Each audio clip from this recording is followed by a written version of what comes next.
Hey you, welcome back to my channel. It's your girl, L to the D to the L to the D to the L to the D to the Ladessa.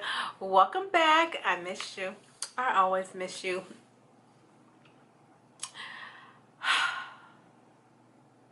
This thing that we got going on, man, listen. It just warms my heart. Every time I have an opportunity to speak to you, it is just unexplainable. Love is on OWN Tuesdays. Check your local listing. Most often it's 10 p.m. Eastern, 9 p.m. Central. This face is brought to you by Too Faced. This is one of the colors that Jackie Aina curated with her collaboration with Too Faced in Chai. More times than not, I'm usually the same foundation shade that she is, so it was easy for me to pick. My eyes are brought to you by not Too Faced, but the Too Faced dupe from Makeup Revolution, their Rose Gold Chocolate Palette. And that's on every part of my eye except this inner corner, because the inner corner is, oops. I was trying to be all smooth. Hue Noir. If you follow me on Instagram, which you should be doing so, my handle will be in the description box below. I am a huge stan for this makeup line, but this is their single pot eyeshadow in what's it called, Greener Pasture. So that's what I have on the smoked out outer corner of my eye. And my lips are Ellery and her lippy and some other lipstick I got in one of my subscription boxes. But I wanted to be real pretty for you today because Love Is season 1, again, episode 4, His Answers. When we left off, Yasir had closed the door in Nuri's face. And let me say something else. Mara Brock Akil, Salim Akil, I see you. I see you with the Love Jones-esque situations going on. Did I tell you hit the subscribe button? I get so, you know how I do when I'm with you. Please hit the subscribe button and make this relationship reciprocal.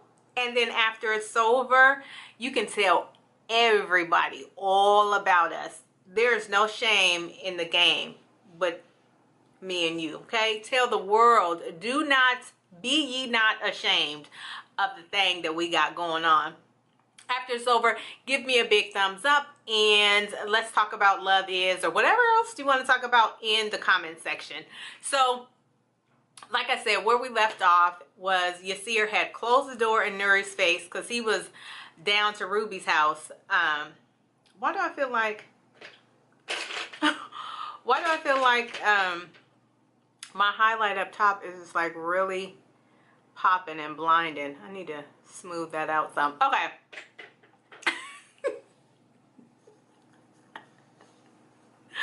I am a mess, but a mess for you. That's why, you know, I got to pull it together. Anyway, let's get to what we're all here for.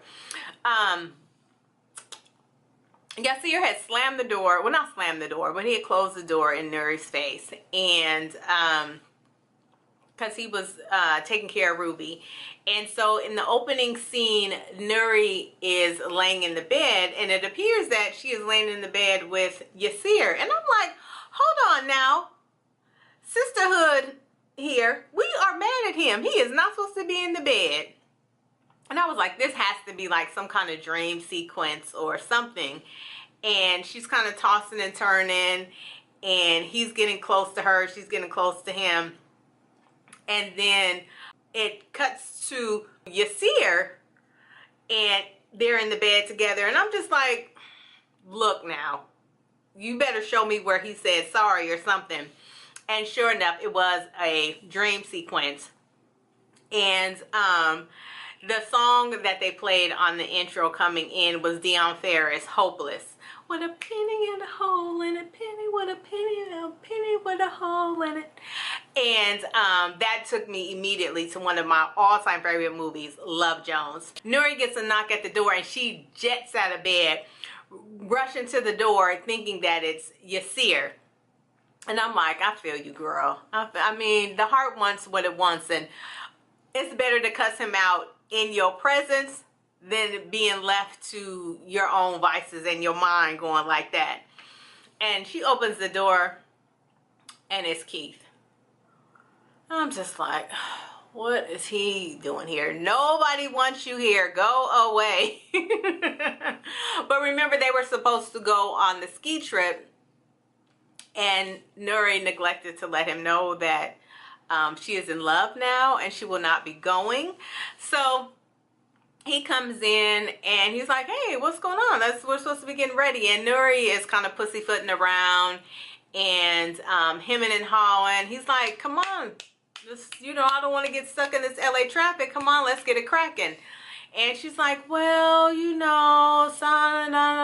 and he presents her with this bag of ski gear.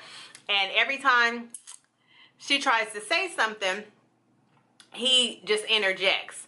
And so luckily she's saved by the bell. Norman, her boss, calls and says he needs her to come down to the studio to do some brainstorming. And so she's like, okay, I'm relieved. Saved by the bell. So she tells Keith, well, I'm not going to be able to go. Norman called me in to work. And he was like, well, if it's what I think it is, then you are going to be there for a while, but don't worry about it. I'm going to wait on you. And I'm just like, will you go on somewhere, please? So, Nuri is heading off to work. And when she's getting herself ready for work, and she looks at she has like a vision wall, not necessarily a vision board, but all of these little notes and pictures and stuff on this wall. And one of the pictures on the wall is the flyer from the jazz concert that her and Yasir went to. So she snatches it down and she's heading out the door. And over at Ruby's house, Ruby is on the phone with her parents, and she is trying to play on the emotion and the closeness of the relationship that Yasir used to have with her mom, and says, oh no, I'm not going to be able to make it. I'll be there in about 6 weeks, Yasir and I. And then she's like, hold on, Mom, Yasir wants to talk to you, and hands him the phone, and he has a little banter with the mom. And then the mom, who is under the impression that they're still together, says, I love you. And he says, I love you too, and hands her the phone back. And then they have a brief interaction where we get a little bit, after Ruby hangs up the phone, rather, with her mom, we get a brief interaction between Yasir and Ruby, and we get some background on how they came together. And Nuri says, well, it looks like we're going to dinner at my parents' house in 6 weeks. And Yasir is like, no.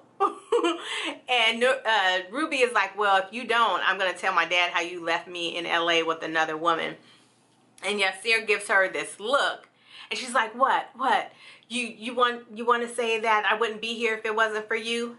And the background that we get is that when Ruby wanted to follow her dream and be a yoga instructor in LA, Yasir gave her the money. He packed up her car, drove her down, and then when he decided to pursue his dream, he moved to LA, and they were going to be together, and it all went bust, but he's sleeping on her couch. So they're basically kind of carrying each other and using each other. So Ruby is like, you know what, just go, because I know you don't really want to be here. Go over to your girl's house. And so remember, Yasir don't have no car, so he's running Darius Love Hall style to Nuri's house. Well, when he gets there, Nuri is pulling out of her driveway and then throws the flyer out of the window, and Yasir is running. He's like, Nuri, but of course, she pulls off. So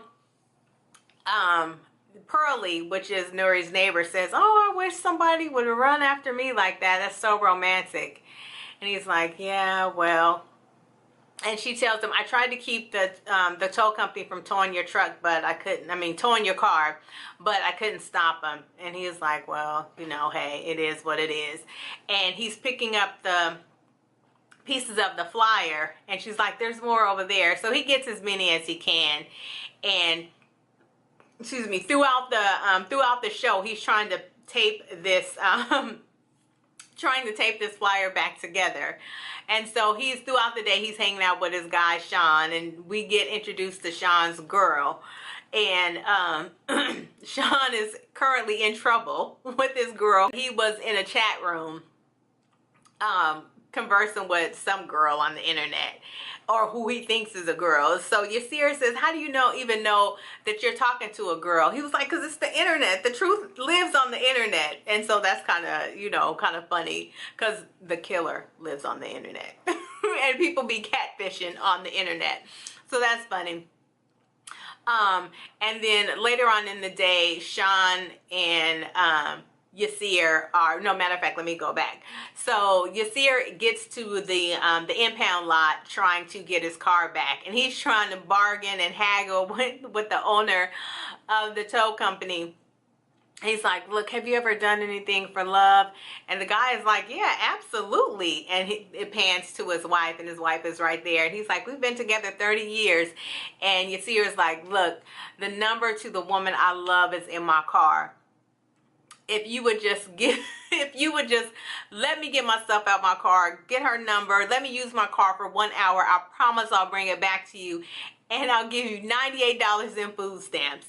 And the guy is like, what? And it cuts to a sign on the window that says, we don't take food stamps. I thought that was hilarious. So he goes to the car and gets his stuff, and then, you know, Murphy's Law. Anything that can happen bad will happen. Nuri's phone number falls out of the car, and the wind blows it away. So Nuri is at work now, and they're brainstorming about more camera time and more dialogue that they want to give one of the ladies on this television show. And the executive producer for the show is there, and it's a white guy. And here he go. Why want Wendy to be more sassy and more, you know, hey girl, you know, that kind of thing.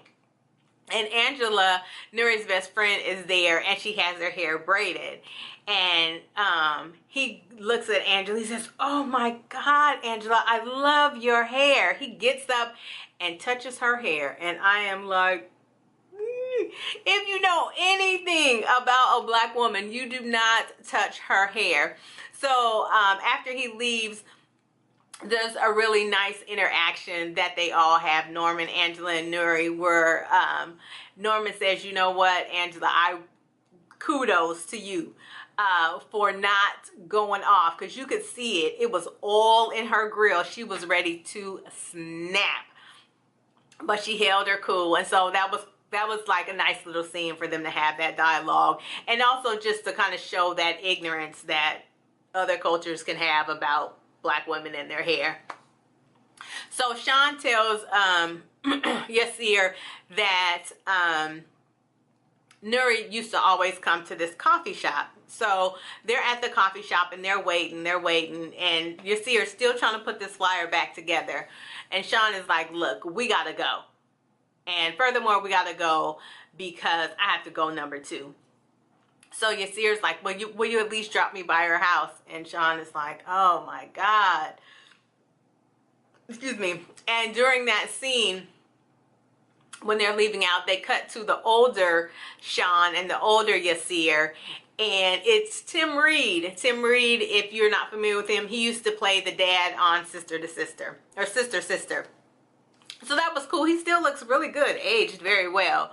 And so now Sean and Yasir are at Nuri's house, and he's trying to look around and just wait around and see. And then he looks across and he sees Sean trying to break into the house, because remember, he got to take a dump. And Yasir's like, what are you doing? And they find, he's like, I'm trying to get in here. I told you I had to use the bathroom.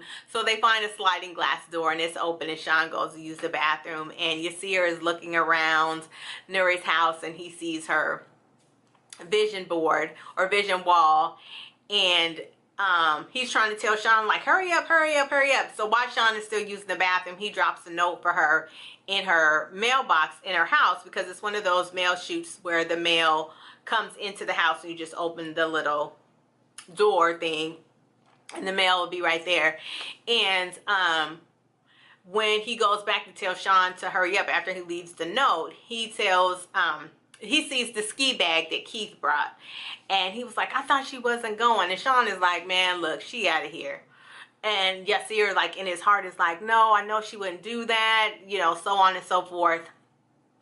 And he's like, well, we gotta go, because he, you know, they in her house illegally. Ultimately, it cuts back to Nuri at work and they're brainstorming about Wendy or whatever. And I'll be doggone, here come Keith again. Like, would you find something to do? Nobody wants you here. Go home, Roger. And he brings him coffee and pastries. And Nuri gets up and goes to the bathroom, and she's given herself that woman in the mirror pep talk that we've all given ourselves. Like, look, he's somewhere not thinking about you. He is with that other woman. Just, you know, you got this. Woo-saw, and forget him. So she goes back into the conference room and they're talking, and Angela's like, look, you need to choose Keith. You know where Keith worked. He's successful, and you know his last name. So you can choose A, what you know, or choose B, what you don't know. And Nuri, through that time, Nuri kept checking her pager and he never called her or whatever. He didn't, well, he lost the number, but she doesn't know that. Just like things always are. It's never what it really is. It's what it appears to be that gets the ish started. So she's like, you know what? You're right. She goes out to the hallway and she tells Keith, you know what? I'm glad you waited for me. I'm going skiing. I'm like, why are you going skiing? He is out there. He's waiting for you. He loves you. Come on, come on. So back at Sean's house, Yasir is talking to Sean's girl. And he's like, do you think I blew it? Do you think I lost her? And she's like, you know what? Just give her some time. She's like, you basically, like, women are complicated, and hell, look at me, I'm putting up with Sean and his online cheating and, you know, all this other kind of stuff. And when Sean's girlfriend is talking to her, she keeps talking to him, speaking to him rather, she keeps calling him boy.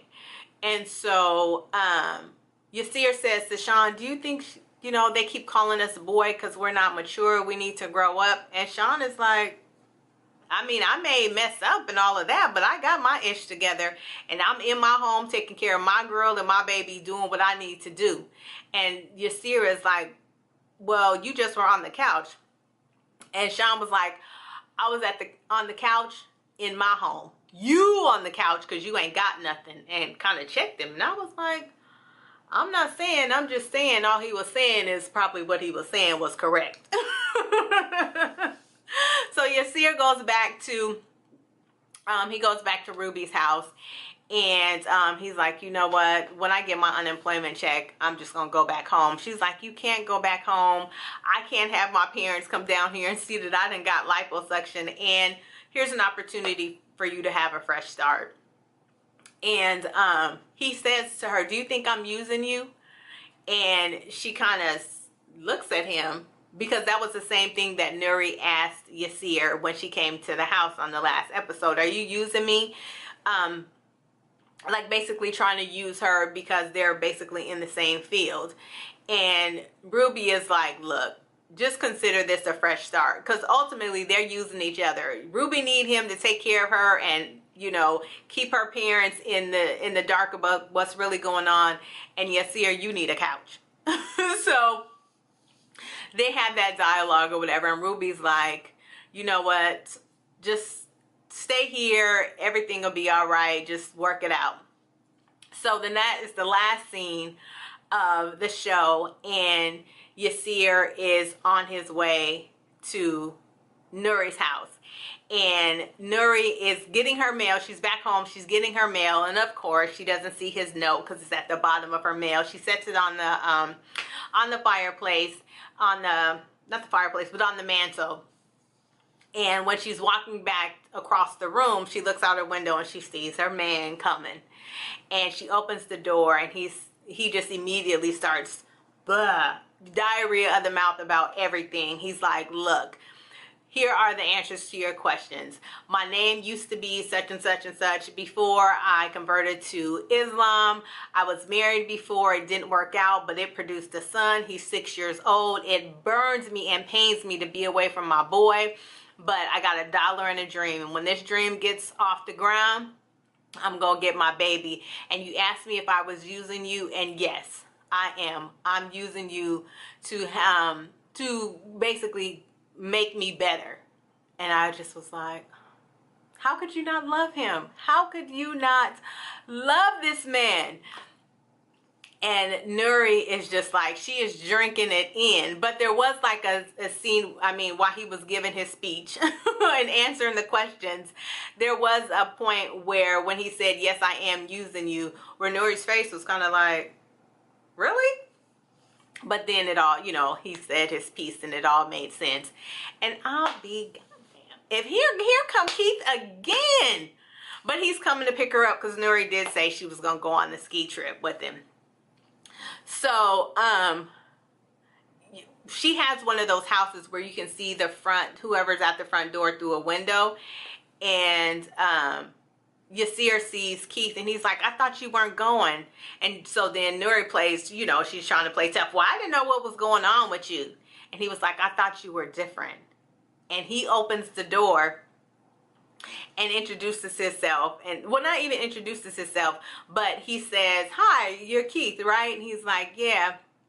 He was like, yeah, Nuri talks so much about you. Well, you all enjoy yourself on this ski trip. And Nuri is like, Yasir. And he was like, all right, see y'all later, and closes the door.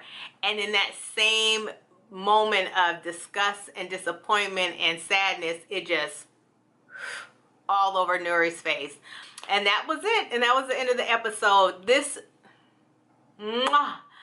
show is everything. It's Tuesday nights on OWN. So please do not let this be only a one-season show. And I want you to keep watching it. Spoiler alert. She does go on a ski trip, oh wank. We always messing up a good thing, but it's a learning curve. All right, don't forget to hit that subscribe button. Tell a friend to tell a friend. I thank you so much for stopping by, hanging out with me. Always remember to pack light, because bag lady, bag man, me too, are gonna hurt your back dragging all them bags like that. I'll see you on the next one. Bye.